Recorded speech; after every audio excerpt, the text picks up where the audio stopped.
My name is Dawie Roodt. I'm an economist. I am from South Africa and I am involved in the financial services sector in South Africa.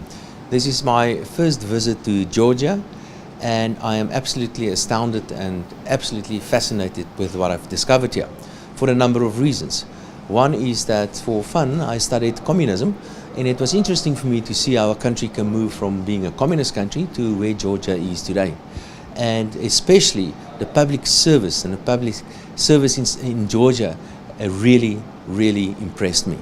What is clear is that the public sector in Georgia wants to serve the people, and that of course is what is very important. I also have some other hobbies, and one of my hobbies is an interest in so-called cryptocurrencies, or better actually the blockchain technology. Now the blockchain technology is a relatively new technology, and in basic and or in essence, the blockchain technology simply means that a network of people, or rather computers, share information. And that's all that it is. It's information that is shared by a network of computers. And additionally, what is interesting about the blockchain technology is that you can hide your identity as well. The blockchain technology means that no single individual is in charge of the blockchain, but everybody share the same information. And I want to repeat this. The blockchain technology is simply a network of computers that share the same information. And that information is put on the blockchain technology, and it can be any technology. And the second point I would like to make is the nature of money. The nature of money is simply anything that we are prepared to accept as money. Modern money today are typically digital money issued by central banks. And central banks issue digital money and they create it out of nothing. We call it fiat money. And that is pretty much the same what so-called crypto money is. The only major difference is that crypto money is not issued by a central bank, although central banks can also issue crypto monies, but crypto monies are issued by a network of private individuals. So private individuals will issue information, and we call it crypto money, on a blockchain. And when people accept that as money, then this money can be used on the blockchain and it can exchange for other things. So you can actually use on the blockchain this new technology, and whatever money or information you put on a blockchain, and that money can be used as money. There are some very important benefits to this kind of money. One important benefit is that it is quite safe, or it can be quite safe, because the technology is such that it's very difficult to hack a network like this. Secondly, and very importantly, this kind of money reduces the transaction cost. So it's easy to transact with one phone to the other one, as an example, and that the reduction in transaction cost make it easier for economic activities to happen, leading to more economic activities. So this technology certainly has the capacity and the potential to support economic growth. You don't need to use the blockchain technology only for new crypto monies. You can use it for any information.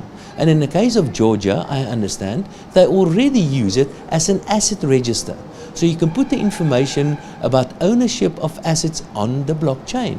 And that makes it very secure, and it's very easy to determine who is the owner of a specific house, because the blockchain technology is a very secure technology. But of course there are always dangers, like with anything else. If you, for example, lose your passwords, if you lose your private keys, or somebody else steal it from you, then it's possible that you can lose any information or whatever asset you have on this blockchain.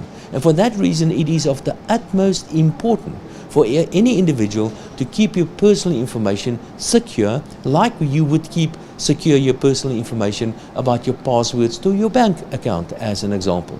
What is also important to understand is that there are many crooks out there, there are many criminals out there, and they issue many of these cryptocurrencies, and their only intention is to steal your money. So for that reason, like any other kind of money, you must be sure that whoever money it is somebody that you can actually trust. And for that reason, I believe there is actually room for central banks to start issuing their own cryptocurrencies as well. And in fact, many central banks are considering issue their own cryptocurrencies out there. Perhaps another danger I would like to share with you is that please don't invest in these new cryptocurrencies. Don't put your money in these new cryptocurrencies and think you're going to become a millionaire overnight. This is the technology that matters, and it's not the cryptocurrency as such that matters, but it is the blockchain technology that matters. I think this new technology is going to change the world in which we are living. I think it's going to change payment systems, because now we can transfer money directly from one individual to the other individual, as an example, and I do not necessarily have to make use of a financial intermediary. And that potentially means that the banking system, the way we understand it, can potentially change, and it is quite possible that banks, the way we know banking, could in fact actually disappear. So that's one possibility of the consequences or the result of these new cryptocurrencies. Another one, it will be much easier for people to hide their wealth, including to hide from the taxman. So tax systems may eventually change over time to take account of this new kind of technology. But I think the correct approach is to be careful, like with anything else, but not to ban this new technology, but to understand it and to work with this new technology, and to see how this new technology, like the Georgians already are doing, how we can use the technology to improve our everyday lives. And I am absolutely convinced this new technology, like technology of the future also, will contribute to humankind and will add to our capacity to create even more wealth. And we've experienced amazing economic development the last couple of decades, but with this new technology, with individual freedom, I believe the future is indeed going to be very, very bright.